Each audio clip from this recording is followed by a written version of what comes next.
The technical name for the autopilot is the Auto Flight Control System, the AFCS. The AFCS, or autopilot, is just one of an increasing number of automated technologies in the cockpit, many of which are designed to prevent dangerous scenarios. The autopilot system is there to assist pilots, letting them take their hands off the yoke. You know that rumor that pilots just hit a button and let the plane do the rest? Yeah, that's not exactly how it works. Autopilot isn't magic, it's science, coordination, and a little bit of genius engineering. When you're on a flight, scrolling through your phone, sipping your drink, and a random thought hits you. Wait, who's actually flying this thing right now? Yes, it's not always the pilot, right? For most of your flight, the person actually flying the plane isn't human at all. It's a system called autopilot, but it's not some magical button that lets the pilots take a nap while the plane flies itself. It's way smarter, more precise, and a lot more human-controlled than people think.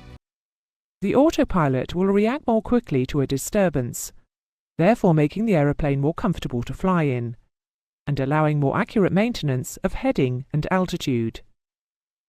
It takes a pilot a certain length of time to react to a disturbance, and then still further time to decide which control to move and in which direction, whereas an autopilot has corrected the disturbance in a fraction of the time taken by the pilot to react.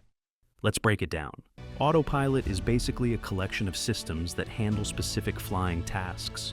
Instead of the pilot constantly adjusting altitude, speed, or direction, the plane's computer takes over those details. It's like having a digital co-pilot that's really good at following instructions.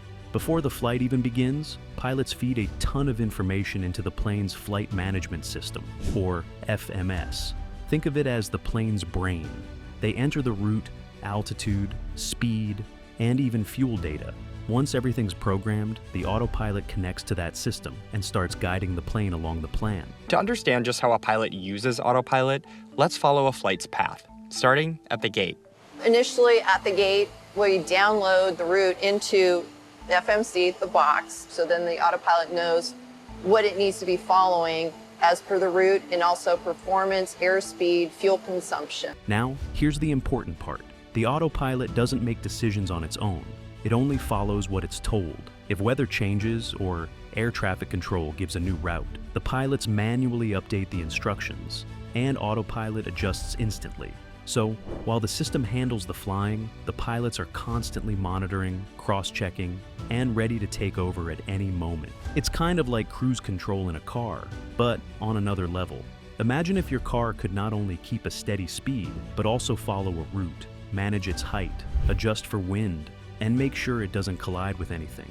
That's what autopilot is doing up there, reading inputs from sensors, GPS, radar, and gyroscopes every single second. The beauty of autopilot is precision. Tiny adjustments are being made all the time, ones too small for a human to constantly manage. The system moves the ailerons, elevators, and rudder so smoothly that passengers barely feel it.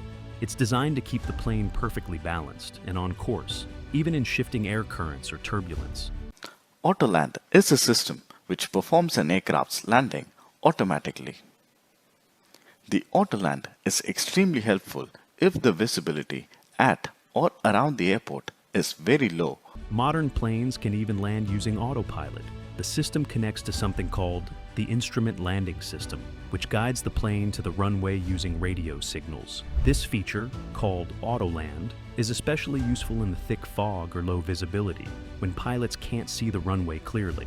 Even then, the pilots remain fully alert, monitoring every reading until touchdown. So, if autopilot can do so much, why not let it handle the entire flight from start to finish?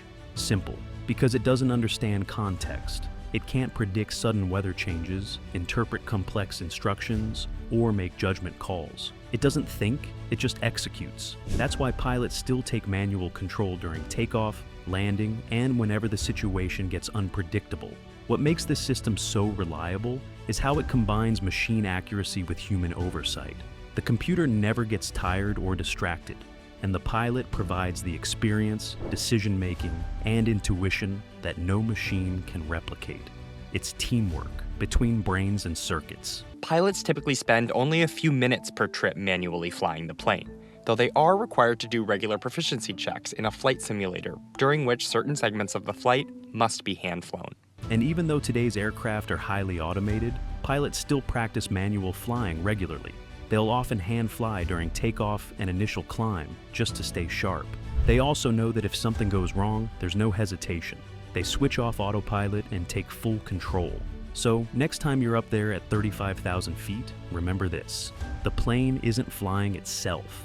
It's being guided by one of the most sophisticated systems ever built, overseen by trained professionals who understand every beep, click, and light in that cockpit. Autopilot might be doing the heavy lifting, but the pilots are always in charge.